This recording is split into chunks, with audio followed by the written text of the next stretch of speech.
Welcome to Bible Reading with Robbie, where we explore the Bible one passage at a time. I'm Robbie, and I'm excited to journey through Scripture with you. 2 Kings chapter 16. Ahaz, son of Jotham, began to rule over Judah in the 17th year of King Pekah's reign in Israel. Ahaz was 20 years old when he became king, and he reigned in Jerusalem 16 years. He did not do what was pleasing in the sight of the Lord his God, as his ancestor David had done. Instead, he followed the example of the kings of Israel, even sacrificing his own son in the fire. In this way, he followed the detestable practices of the pagan nations the Lord had driven from the land ahead of the Israelites. He offered sacrifices and burnt incense at the pagan shrines and on the hills and under every green tree.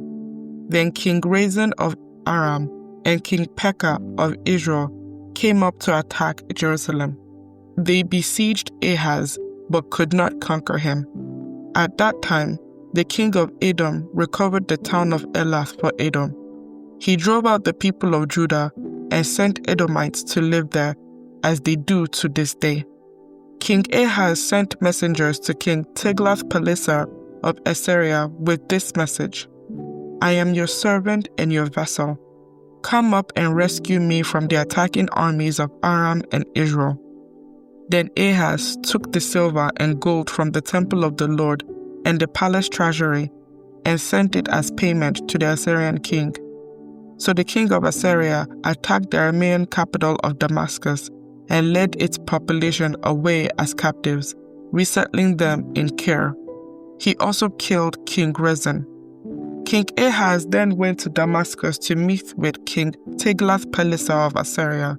While he was there, he took special note of the altar. Then he sent a model of the altar to Uriah the priest, along with its design in full detail. Uriah followed the king's instructions and built an altar just like it, and it was ready before the king returned from Damascus.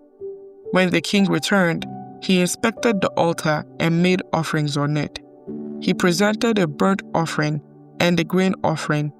He poured out a liquid offering, and he sprinkled the blood of peace offerings on the altar. Then King Ahaz removed the old bronze altar from its place in front of the Lord's temple, between the entrance and the new altar, and placed it on the north side of the new altar. He told Uriah the priest, use the new altar for the morning sacrifices of burnt offering, the evening grain offering, the king's burnt offering and grain offering, and the burnt offerings of all the people, as well as their grain offerings and liquid offerings. Sprinkle the blood from all the burnt offerings and sacrifices on the new altar. The bronze altar will be for my personal use only. Uriah the priest did just as King Ahaz commanded him. Then the king removed the side panels and basins from the portable water carts. He also removed the great bronze basin called the sea from the backs of the bronze oxen and placed it on the stone pavement. In deference to the king of Assyria, he also removed the canopy that had been constructed inside the palace for use on the Sabbath day, as well as the king's outer entrance to the temple of the Lord. The rest of the events in Ahaz's reign and everything he did are recorded in the book of the history of the kings of Judah. When Ahaz died, he was buried with his ancestors in the city of David. Then his son, Hezekiah, became the next king. 2 Kings chapter 17. Hoshea, son of Elah, began to rule over Israel in the 12th year of King Ahaz's reign in Judah. He reigned in Samaria 9 years. He did what was evil in the Lord's sight, but not to the same extent as the kings of Israel who ruled before him. King Shalmaneser of Azariah attacked King Hoshea, so Hoshea was forced to pay heavy tribute to Assyria. But Hoshea stopped paying the annual tribute and conspired against the king of Assyria by asking King So of Egypt to help him shake free of Assyria's power. When the king of Assyria discovered this treachery, he seized Hoshea and put him in prison. Then the king of Assyria invaded the entire land, and for 3 years he besieged the city of Samaria. Finally, in the 9th year of King Hosea's reign, Samaria fell, and the people of Israel were exiled to Assyria. They were settled in colonies in Hala, along the banks of the Habor River in Gozan, and in the cities of the Medes. This disaster came upon the people of Israel because they worshipped other gods. They sinned against the Lord their God, who had brought them safely out of Egypt, and had rescued them from the power of Pharaoh, the king of Egypt. They had followed the practices of the pagan nations the Lord had driven from the land ahead of them, as well as the practices the king of Israel had introduced. The people of Israel had also secretly done many things that were not pleasing to the Lord their God. They built pagan shrines for themselves in all their towns, from the smallest outpost to the largest walled city. They set up sacred pillars and Asherah poles at the top of every hill and under every green tree. They offered sacrifices on all the hilltops, just like the nations the Lord had driven from the land ahead of them. So the people of Israel had done many evil things, arousing the Lord's anger. Yes, they worshipped idols, despite the Lord's specific and repeated warnings. Again and again, the Lord had sent his prophets and seers to warn both Israel and Judah. Turn from all your evil ways. Obey my commands and decrees, the entire law that I commanded your ancestors to obey, and that I gave you through my servants, the prophets. But the Israelites would not listen. They were as stubborn as their ancestors who had refused to believe in the Lord their God. They rejected his decrees and the covenant he had made with their ancestors, and they despised all his warnings. They worshipped worthless idols, so they became worthless themselves. They followed the examples of the nations around them, disobeying the Lord's command not to imitate them. They rejected all the commands of the Lord their God and made 2 calves from metal. They set up an Asherah pole and worshipped Baal and all the forces of heaven. They even sacrificed their own sons and daughters in the fire. They consulted fortune tellers and practiced sorcery and sold themselves to evil, arousing the Lord's anger. Because the Lord was very angry with Israel, he swept them away from his presence. Only the tribe of Judah remained in the land, but even the people of Judah refused to obey the commands of the Lord their God, for they followed the evil practices that Israel had introduced. The Lord rejected all the descendants of Israel.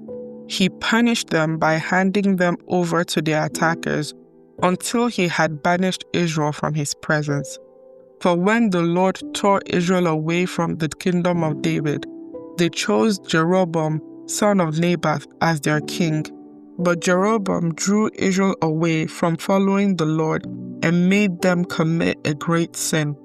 And the people of Israel persisted in all the evil ways of Jeroboam.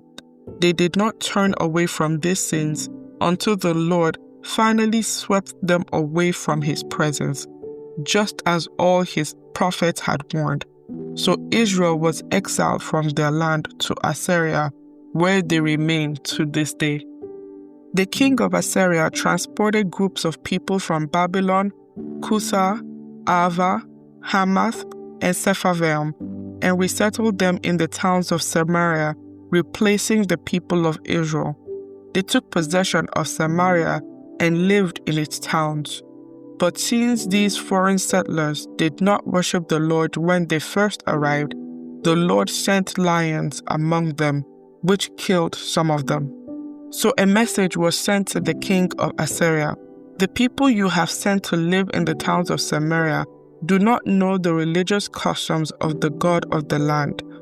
He has sent lions among them to destroy them because they have not worshipped him correctly."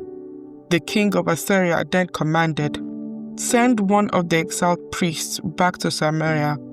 Let him live there and teach the new residents the religious customs of the God of the land." So one of the priests who had been exiled from Samaria returned to Bethel and taught the new residents how to worship the Lord. But these various groups of foreigners also continued to worship their own gods. In town after town where they lived, they placed their idols at the pagan shrines that the people of Samaria had built. Those from Babylon worshipped idols of their god Sukkot-Benoth. Those from Cutha worshipped their god Nergal, and those from Hamath worshipped Ashima. The Avites worshipped their gods Nephaz and Tartak, and the people from Sepharvaim even burned their own children as sacrifices to their gods Adramelech and Anamelech. These new residents worshipped the Lord, but they also appointed from among themselves all sorts of people as priests to offer sacrifices at their places of worship.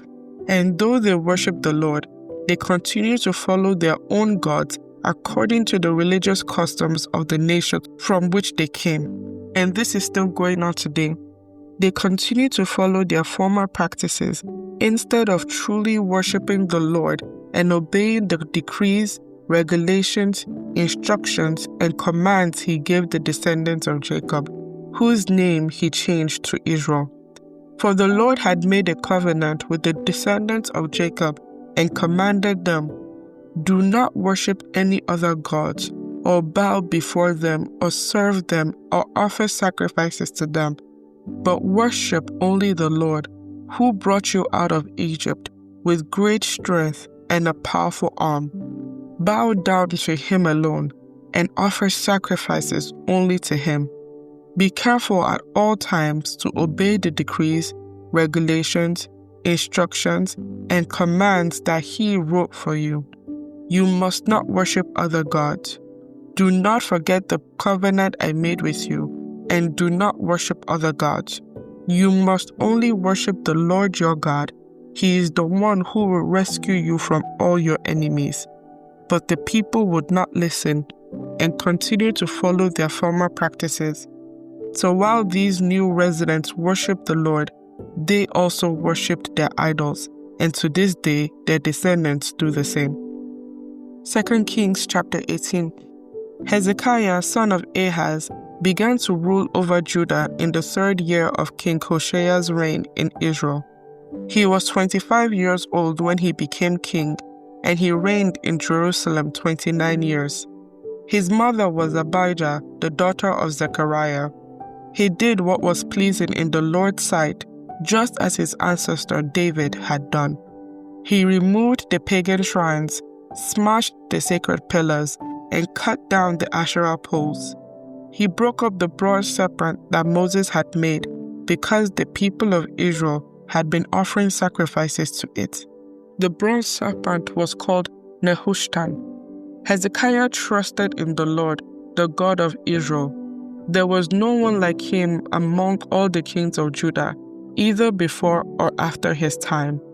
He remained faithful to the Lord in everything, and he carefully obeyed all the commands the Lord had given Moses. So the Lord was with him, and Hezekiah was successful in everything he did. He revolted against the king of Assyria and refused to pay tribute.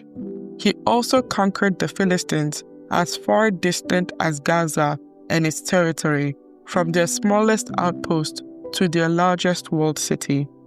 During the 4th year of Hezekiah's reign, which was the 7th year of King Hoshea's reign in Israel, King Shalmaneser of Assyria attacked the city of Samaria and began a siege against it. 3 years later, during the 6th year of King Hezekiah's reign and the 9th year of King Hoshea's reign in Israel, Samaria fell.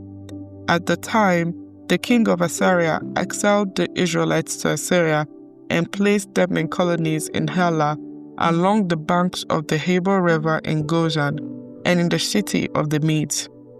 For they refused to listen to the Lord their God and obey him. Instead, they violated his covenant, all the laws that Moses, the Lord's servant, had commanded them to obey. In the 14th year of King Hezekiah's reign, King Sennacherib of Assyria came to attack the fortified towns of Judah and conquer them. King Hezekiah sent this message to the king of Assyria at Lachish. I have done wrong. I will pay whatever tribute money you demand if you will only withdraw.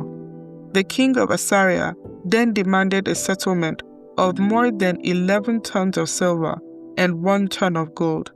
Together this amount, King Hezekiah used all the silver stored in the temple of the Lord and in the palace treasury. Hezekiah even stripped the gold from the doors of the Lord's temple and from the doorposts he had overlaid with gold, and he gave it all to the Assyrian king. Nevertheless, the king of Assyria sent his commander-in-chief, his field commander, and his chief of staff from Lachish with a huge army to confront King Hezekiah in Jerusalem. The Assyrians took up a position beside the aqueduct that feeds water into the upper pool, near the road leading to the field where cloth is washed. They summoned King Hezekiah, but the king sent these officials to meet with them: Eliakim, son of Hilkiah, the palace administrator, Shebna, the court secretary, and Joah, son of Asaph, the royal historian. Then the Assyrian king's chief of staff told them to give this message to Hezekiah. This is what the great king of Assyria says. What are you trusting in that makes you so confident? Do you think that mere words can substitute for military skill and strength? Who are you counting on that you have rebelled against me? On Egypt? If you lean on Egypt, it will be like a reed that splinters beneath your weight and pierces your hand. Pharaoh, the king of Egypt, is completely unreliable. But perhaps you will say to me, we're trusting in the Lord our God. But isn't he the one who was insulted by Hezekiah? Didn't Hezekiah tear down his shrines and altars and make everyone in Judah and Jerusalem worship only at the altar here in Jerusalem? I'll tell you what, strike a bargain with my master, the king of Assyria. I will give you 2,000 horses if you can find that many men to ride on them. With your tiny army, how can you think of challenging even the weakest contingent of my master's troops, even with the help of Egypt's chariots and charioteers? What's more, do you think we have invaded your land without the Lord's direction? The Lord himself told us, attack this land and destroy it. Then Eliakim, son of Hilkiah, Shebna, and Joah said to the Assyrian chief of staff, please speak to us in Aramaic, for we understand it well. Don't speak in Hebrew, for the people on the wall will hear. But Sennacherib's chief of staff replied, do you think my master sent this message only to you and your master? He wants all the people to hear it, for when we put this city under siege, they will suffer along with you. They will be so hungry and thirsty that they will eat their own dung and drink their own urine. Then the chief of staff stood and shouted in Hebrew to the people on the wall, listen to this message from the great king of Assyria. This is what the king says. Don't let Hezekiah deceive you. He will never be able to rescue you from my power. Don't let him fool you into trusting in the Lord by saying, the Lord will surely rescue us. This city will never fall into the hands of the Assyrian king. Don't listen to Hezekiah. These are the terms the king of Assyria is offering. Make peace with me. Open the gates and come out. Then each of you can continue eating from your own grapevine and fig tree and drinking from your own well. Then I will arrange to take you to another land like this one, a land of grain and new wine, bread and vineyards, olive groves and honey. Choose life instead of death. Don't listen to Hezekiah when he tries to mislead you by saying the Lord will rescue us. Have the gods of any other nations ever saved their people from the king of Assyria? What happened to the gods of Hamath and Arpad? And what about the gods of Sepharvaim, Hena, and Ivah? Did any god rescue Samaria from my power? What god of any nation has ever been able to save its people from my power? So what makes you think that the Lord can rescue Jerusalem from me? But the people were silent, and did not utter a word because Hezekiah had commanded them, "Do not answer him." Then Eliakim, son of Hilkiah, the palace administrator, Shebna, the court secretary, and Joah, son of Asaph, the royal historian, went back to Hezekiah. They tore their clothes in despair, and they went in to see the king and told him what the Assyrian chief of staff had said. May the Lord bless the reading of His word. Thank you for joining me on this episode of Bible Reading with Robbie. If you enjoyed our time together, please subscribe and share this podcast with others. Join us next time as we continue on our journey through Scripture. Until then, stay blessed.